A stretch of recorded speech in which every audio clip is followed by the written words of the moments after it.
irmãos podem ver, o texto bíblico está em Marcos capítulo 10. Vamos ler do versículo 46 ao versículo 52.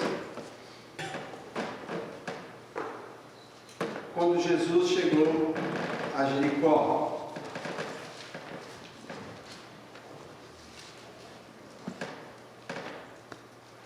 O cego de Jericó. Depois foram para Jericó. E saindo ele de Jericó com seus discípulos e uma grande multidão, Bartimeu o cego, filho de Timeu, estava assentado junto do caminho, mendigando. E ouvindo que era Jesus de Nazaré, começou a clamar e a dizer: Jesus, filho de Davi, tem misericórdia de mim. E muitos o repreendiam para que se calasse, mas ele clamava cada vez mais: Filho de Davi, tem misericórdia de mim. E Jesus, parando, disse que o chamassem. E chamaram o cego, dizendo-lhe: Tem bom ânimo, levanta-te, que ele te chama. E ele, lançando de si a sua capa, levantou-se e foi ter com Jesus. E Jesus, falando, disse-lhe: Que queres que eu te faça? E o cego lhe disse: Mestre, que eu tenha vista. E Jesus lhe disse: Vai, a tua fé te salvou. E logo viu e seguia a Jesus pelo caminho. Pai querido, tendo lido a tua palavra santa, minha oração é que o teu Espírito Santo, que inspirou a inscrição da Bíblia, nos ilumine, nos dê entendimento para tirar lições cada um para a sua vida em particular, para que nós possamos ter nesta manhã, através do passeio pela Bíblia, um encontro com o Senhor Jesus. Abençoa-nos, ó Deus, fala ao nosso coração, e se alguém ainda não entregou o coração a Jesus, que a mensagem desta manhã possa ajudar a fazer essa decisão mais importante da vida, que é receber Jesus como Salvador. É no nome dele que oramos, Senhor. Amém. Amém. Quando nós começamos a estudar Marcos, nós vimos que o ministério de Jesus era um ministério itinerante. O Senhor Jesus começou o seu ministério pregando a vinda do reino de Deus, anunciando que todos se arrependessem, porque o reino de Deus era chegado. E Jesus, diferente dos mestres daqueles dias, ele não ficava no templo ou na sinagoga, num lugar, esperando que as pessoas chegassem a ele para ouvir da sua sabedoria. Jesus andava, percorria cidades, vilarejos, ele ia a todo lugar, até a beira do caminho, pregando, curando, libertando e salvando a muitos. Jesus não ficava parado. E ele exigia que cada um também se mexesse, porque o desafio dele era: vinde após mim, vinde após mim. E nas suas caminhadas, Jesus chegou, como nós chegamos aqui nesse texto, à cidade de Jericó. E ali na cidade de Jericó morava este cego, filho de Timeu. O nome dele era Bartimeu. Quando diz filho de Timeu, porque provavelmente devia ser de família conhecida na cidade, mas ele vivia à beira do caminho pedindo esmola. Versículo 46, ele vivia à beira do caminho, ele vivia à margem da estrada, ele era marginalizado, como muitos deficientes são hoje em dia. Ele não estava andando pelo caminho, a Bíblia diz, ele vivia à beira do caminho, ele estava parado, como a sua vida também estava parada. A sua vida não tinha perspectivas, ele não tinha nenhum projeto de vida, a não ser que alguém passasse e lhe desse uma esmola, fizesse uma caridade. Bartimeu era um homem que dependia dos outros. Ele sabia muito bem o que é depender de outros. Muitas vezes nós não sabemos isso, nós temos tudo o que precisamos, mas certamente essa experiência amarga de ser cego, não poder trabalhar, depender da esmola, da caridade de outras pessoas, também preparou o coração deste homem para ter um encontro com Jesus. E o que fez a diferença nele foi essa disposição, essa inclinação para estar pronto a depender. Ele estava esperando que alguém passasse e o ajudasse. E eu imagino que Bartimeu devia escutar muitas conversas. Quando você está aprendendo inglês, o canadense fala com você como se você fosse surdo.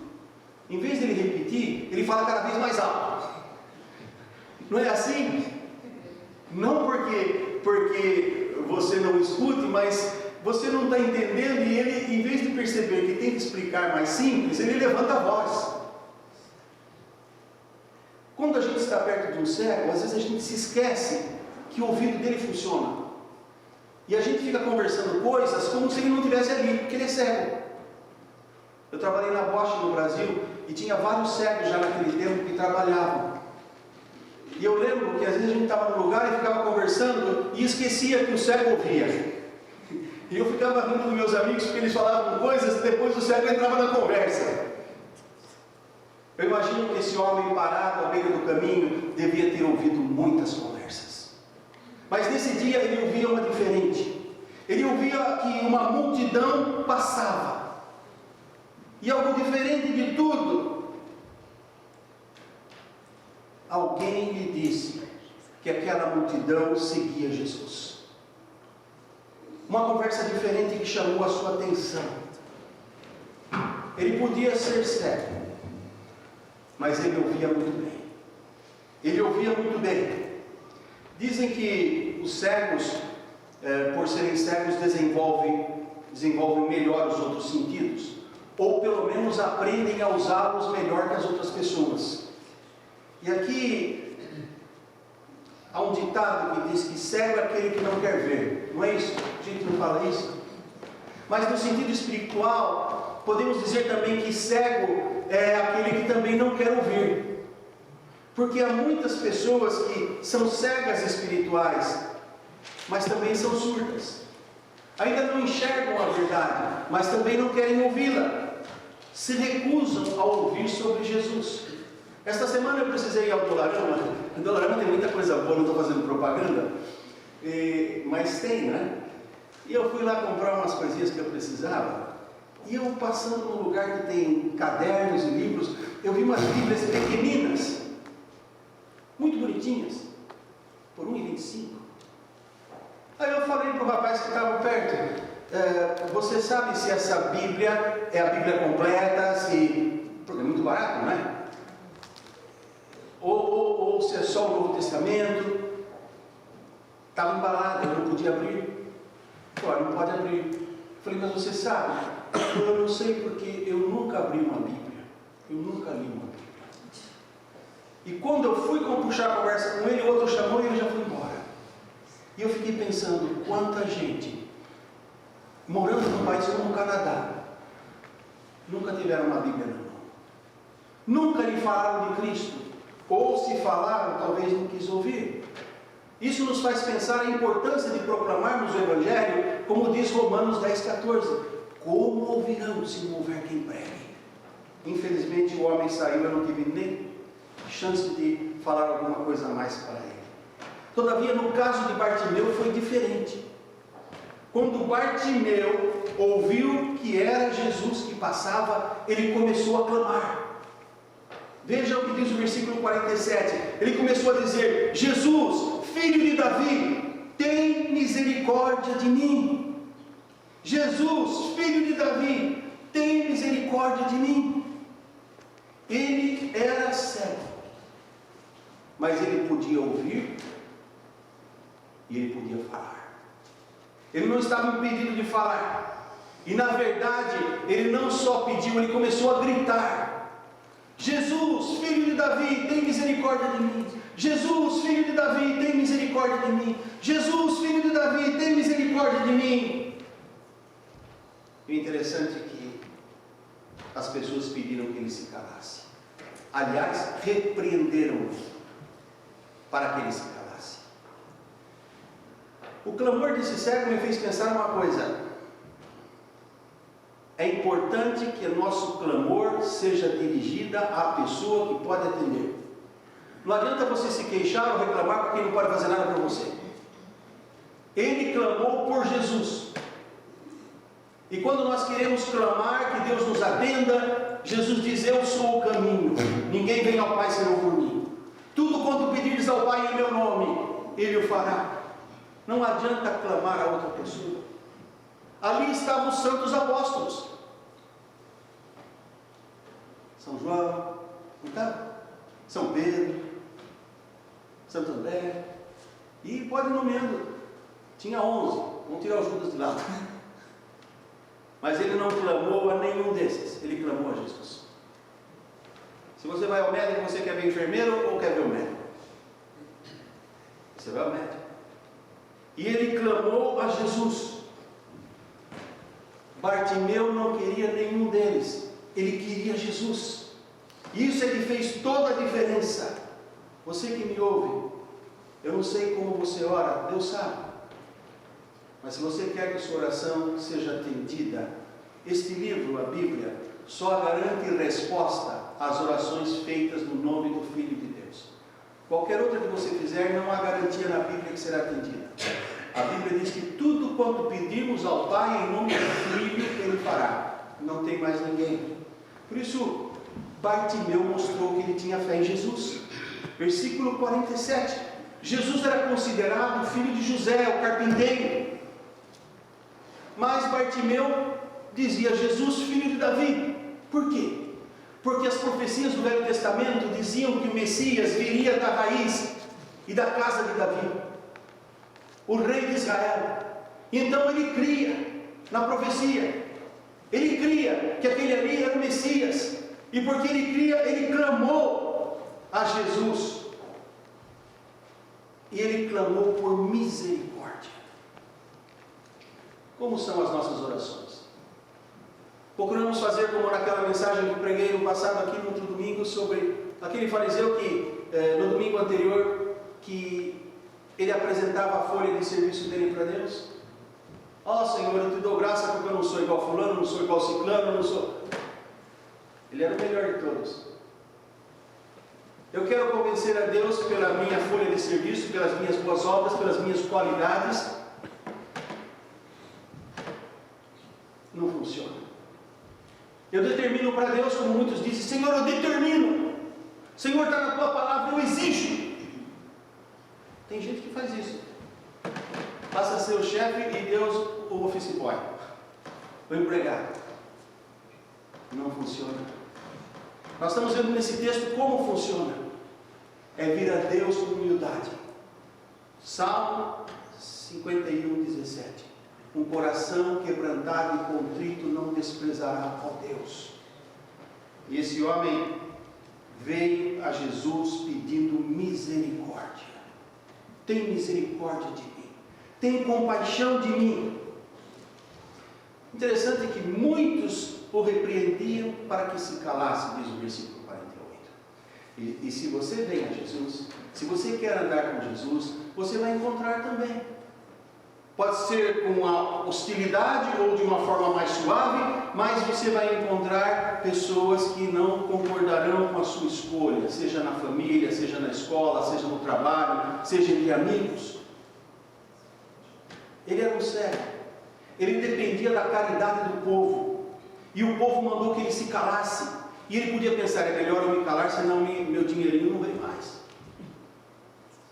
Mas ele não se intimidou, ele não teve medo, ele não deu ouvido aos opositores, e ele continuou clamando: Jesus, filho de Davi, tem misericórdia de mim. E porque ele era perseverante, porque ele era insistente, porque ele era um homem determinado, o resultado foi que Jesus parou e mandou chamar. Veja o que diz o versículo 49. O cego pediu misericórdia e foi atendido. Jesus se compadeceu dele. Jesus parou, interrompeu sua caminhada. Jesus estava cercado de uma multidão, mas Jesus foi tocado não pela multidão que estava ao redor, mas por um homem que tinha fé e clamava. Muita gente diz: ah, Deus tem o universo todo para cuidar, Ele tem tanta coisa para fazer, será que eu orar Ele vai me atender? Jesus tinha uma multidão que caminhava com Ele, mas um cego clamou. E ele podia até pensar: bom, é cego, não me vê, eu vou continuar andando, finjo de bobo. Jesus não faria isso, mas um de nós talvez fizesse. Um de nós talvez pudesse dizer: ele é um ceguinho, não vai ver, eu vou falar com gente importante. Mas Jesus virou de todos que estavam com ele, se voltou para o céu e mandou chamar. É interessante que Deus vê cada indivíduo. Deus atende cada um em particular. Deus conhece o que está na sua mente agora, o que está no seu coração agora. A Bíblia diz: quem sabe as coisas do homem, senão o Espírito do homem que nele está? Vocês estão me olhando, eu não sei o que está passando na sua cabeça. Vocês sabem o que está na minha, porque eu estou falando. Mas eu não sei o que está na sua. Agora Deus sabe. Deus ouve. Deus vê. E Deus trata com uma pessoa, com um indivíduo. Tanto é que Ele atendeu esse homem cego. Por isso a sua oração Deus ouve. Mesmo quando você ora sozinho lá no seu quarto, não tem ninguém vendo, mas a pessoa que precisa ver, a pessoa que precisa ouvir, está lá. Quando você invocar o nome do Senhor, o Senhor ouve. Às vezes você está dirigindo o carro, às vezes você está no trabalho, não importa onde. A Bíblia diz: onde me ausentarei da tua presença, ó Deus? Se eu vou ao profundo abismo, lá tu estás. Se eu subo ao mais alto monte, lá tu estás. Se eu entro nas cavernas da terra, lá tu estás também. Se eu vou à profundeza do mar, lá tu estás também. É o que a Bíblia diz. O Deus que nós servimos, Ele conhece o mais íntimo do coração. E Ele muda as circunstâncias. A circunstância para aquele homem era desfavorável, mas Jesus ouviu o seu clamor. E depois daquelas vozes negativas que repreendiam, o homem ouviu uma voz positiva. Versículo 49. Tem bom ânimo, levanta-te, Ele te chama. Ele quem? Aquele que você clamou, a quem você pediu. Jesus, filho de Davi, Ele te chama, tem bom ânimo. Eu creio que é isso que Deus quer que nós sejamos. Mensageiros de boas novas. Quando alguém está buscando a Deus, nós devemos encorajar essa pessoa e não desanimar, como antes fizeram com Bartimeu. E o versículo 50 diz que ele deu um salto e andou até Jesus. Ele podia ser cego, mas nós já vimos que ele não tinha problema para ouvir, ele não tinha problema para clamar, ele não tinha problema nas pernas que não pudesse andar. Ele podia ir até Jesus, atendeu o chamado e imediatamente foi, porque não havia tempo a perder. Com Deus é assim. A Bíblia diz: se hoje ouvirdes a voz do Senhor, não endureçais os vossos corações. É quando Deus fala. E Jesus perguntou a ele o que ele queria. No versículo 51 ele respondeu: Senhor, que eu tenha vista. Senhor, que eu veja. Meu sogro era um homem muito generoso. Eu já falei uma vez aqui, não sei se vocês se lembram, mas eu admirava muito o irmão Manuel Francisco da Silva. Ele tinha um coração muito bom. Ele tinha muito dinheiro.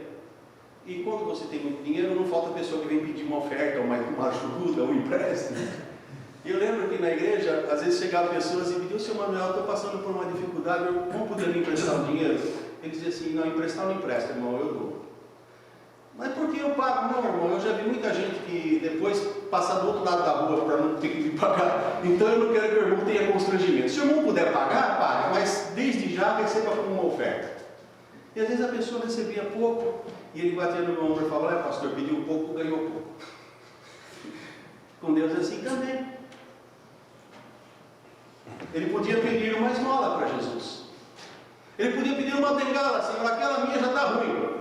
Senhor, eu preciso de um cão guia para eu poder andar por aí. Senhor, eu preciso de um prato de comida. Senhor, quando eu levantei, eu joguei fora a minha capa. Eu gostaria de ter uma capa nova para me proteger da friagem. Senhor, eu vivo na rua, eu gostaria de ter uma casa para morar.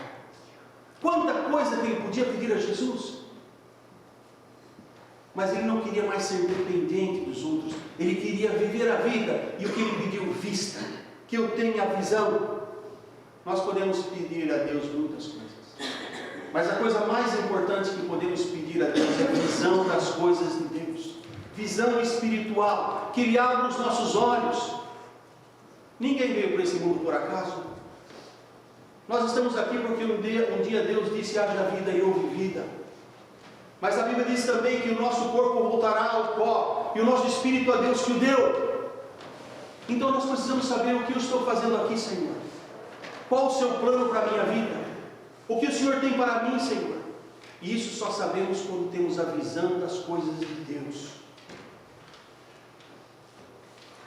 E não tem como saber a direção certa da vida. senão através de Jesus. Porque enquanto não temos Jesus como Senhor da nossa vida, por mais preparados, inteligentes e instruídos que somos, a Bíblia diz que somos cegos espiritualmente. Não discernimos as coisas de Deus. Por isso Jesus diz em João 12,46: eu sou a luz que vim ao mundo, para que todo aquele que crê em mim não permaneça nas trevas. Veja, eu sou a luz que vim ao mundo, disse Jesus, para que todo aquele que crê em mim não permaneça nas trevas. Quer dizer, enquanto não crê em Jesus, permanece nas trevas. Quando você dá a sua vida a Jesus, o Espírito Santo vem habitar em você, e a Bíblia diz que maior é o Espírito que está em você do que o Espírito que está no mundo. E Paulo diz, porque agora nós temos a mente de Cristo para nos orientar. É imperfeito como qualquer outro. Você não se torna melhor que ninguém. O que é de melhor em você, o que é de melhor em mim, é Cristo em nós. Por isso Paulo diz, não sou eu, é Cristo em mim. E aqui estava um homem, era mendigo, ele era um cego, até que ele veio a Jesus. E diz o versículo 52, ele foi curado. Jesus cura ainda hoje. Nós temos visto Deus curar, Deus faz maravilhas. Nós não promovemos na igreja o dia dos milagres, o dia da cura, o culto da cura dos milagres. Não. Porque você não pode dizer para Deus que é quinta-feira, ou é sexta-feira, ou é quarta-feira o dia da cura. Tem igreja que marca. Deus cura a hora que Ele quer, o dia que Ele quer. Não é você que faz a agenda de Deus. O que você tem que dizer é que Deus cura. Deus tem poder. E a glória não é do pastor que fica aqui curando, nem do missionário, não. A glória é de Deus. E Deus pode curar você na sua casa sozinho, sem que ninguém interfira. Porque o mediador entre você e Deus é um só, Jesus Cristo. Não é o pastor, não é ninguém. Jesus diz, eu sou o caminho, ninguém vem ao Pai senão por mim. O que você precisa é ter a fé. Porque empecilhos vão aparecer. Esse homem tinha muitos, até as pessoas mandando calar-se, mas ele não cedeu. Ele creu quem era Jesus, e ele cria que Jesus teria misericórdia dele se ele tivesse fé. E a Bíblia diz que Jesus o curou. Mas o mais importante, versículo 52, é que ele foi salvo. Mais do que a cura física, mais do que qualquer coisa que ele quisesse, Jesus deu o prêmio maior. Vai, a tua fé te salvou. Ele queria ver. Ele nem estava pensando na salvação. Mas quando você crê, a Bíblia diz, aquele que invocar o nome do Senhor será salvo. Quem crê que Jesus é quem Jesus diz ser, que Ele é o Filho de Deus, que Ele deu a sua vida para salvar o pecador, e aceita o sacrifício de Cristo no seu lugar, e sabe que nenhuma justiça sua, religião ou bondade poderá salvá-lo, mas o que Cristo fez na cruz é que salva, e você confia não em si, mas no Salvador, vai ouvir o que Jesus disse, vai, a tua fé te salvou. E o texto diz que, em seguida, ele foi seguindo Jesus pelo caminho. O jovem rico veio a Jesus, Jesus falou, deixa tudo quanto tem e dá ao pobre, e o que? Segue-me. Ele não quis seguir, ele foi triste. Esse aqui eu imagino que saiu pulando de alegria. Agora eu vejo, ele tinha que tocar o rosto das pessoas para saber como era o formato. Agora com os olhos ele via o que ele nunca viu. E ele via Jesus. Quando nós vemos Jesus, tudo muda. Sua vida mudou completamente. Ele não ficou mais parado à beira do caminho. Ele já podia caminhar. Ele podia ver. Ele podia ser um homem feliz. Ele podia ter uma vida normal. E ele podia contar aos outros que a transformação que ele passou não era porque ele era melhor que ninguém, mas porque Jesus teve misericórdia dele.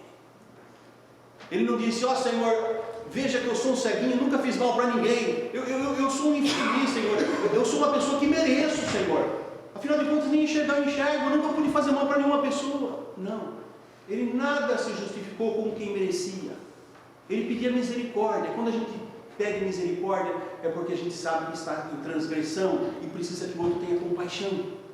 Ele se reconhecia como um pecador. Eu creio que aquele cego fez todo aquele tumulto, porque ele não sabia se Jesus passaria por ali de novo. Ele não sabia se iria ter outra oportunidade de encontrar Jesus. Portanto, clame a Jesus. Será que você vai ter outra oportunidade? Você pode dizer, não, pastor, a vida é longa. Tiago diz em Tiago 4, o que é a vossa vida? Digo-vos que a vossa vida é como um vapor que aparece por um pouco e logo se desvanece. E ao invés de dizer, amanhã iremos a tal lugar, faremos isso ou aquilo, deverias dizer, se vivermos, e se o Senhor quiser. Por isso a Bíblia diz, se hoje ouvir a voz de Deus, não deixe para amanhã. Se você está entendendo que só Jesus Cristo salva o pecador, que não é a sua igreja nem a nossa, que não é a sua religião nem a nossa, que não é a sua justiça, é a justiça de Deus, o amor de Deus, então clama a Jesus por perdão. Convida Jesus para o seu coração. Diga, Senhor, tem misericórdia de mim, perdoa os meus pecados, porque essa é a promessa de Deus. Você pode ser curado da sua enfermidade se a tem. Você pode ser abençoado se vem com fé ao Senhor. E você pode ter os seus pecados perdoados e ser salvo. Porque a Bíblia diz em Atos 16, 31, crê no Senhor Jesus Cristo, que será salvo, tu e a tua casa. É promessa deste livro. A Bíblia promete, crê no Senhor Jesus Cristo e será salvo. E a Bíblia diz, Deus não é homem para que minta, nem filho de homem para que se arrependa. Se Ele prometeu, Ele há de cumprir. E se Ele falou, é certo que fará. Então, convide Jesus para o seu coração. Quero convidá-lo a fechar os olhos. E se crê que Jesus ouve a sua oração, pode me acompanhar numa oração como essa? Ou fazer a sua própria, mas eu vou explicar como você pode fazer, de maneira simples. Não é uma reza, porque reza você repete o que outro falou. Deus quer ouvir o que está no seu coração. E você pode dizer, Senhor, obrigado porque através da Bíblia hoje, eu ouvi mais uma vez que só Jesus Cristo salva o pecador. E eu quero, como Bartimeu, clamar, Senhor, tem misericórdia de mim. Perdoa os meus pecados, Senhor, e salva a minha alma. Eu confesso nesta manhã Jesus Cristo como meu Senhor, Salvador e Rei. E como Bartimeu, eu quero agora que vejo seguir Jesus no caminho da vida. Capacita-me para isso, ó Deus, é o que eu lhe peço, em nome de Jesus. Amém. Se você fez uma oração assim, se você fez essa oração, eu gostaria de saber para poder lhe dar um abraço e as boas-vindas à família de Deus. Porque só fazemos parte da família de Deus a partir do momento que entregamos a vida a Jesus. Porque João capítulo 1:12 diz, mas a todos quantos o receberam, aos que creem no seu nome, deu-lhes o poder de serem feitos filhos de Deus. Ser feito quer dizer que ainda não é até que receba Jesus. A Bíblia diz que quando recebe Jesus, Deus dá o poder de se tornar filho de Deus. Até então somos criaturas de Deus. Mas só quando aceitamos Jesus, o Filho de Deus, nosso irmão mais velho agora, é que nós nos tornamos parte dessa família. Se você fez essa oração, eu gostaria de saber se você quer. Se não fez e gostaria de saber como, conversa, tenha um prazer com Jesus.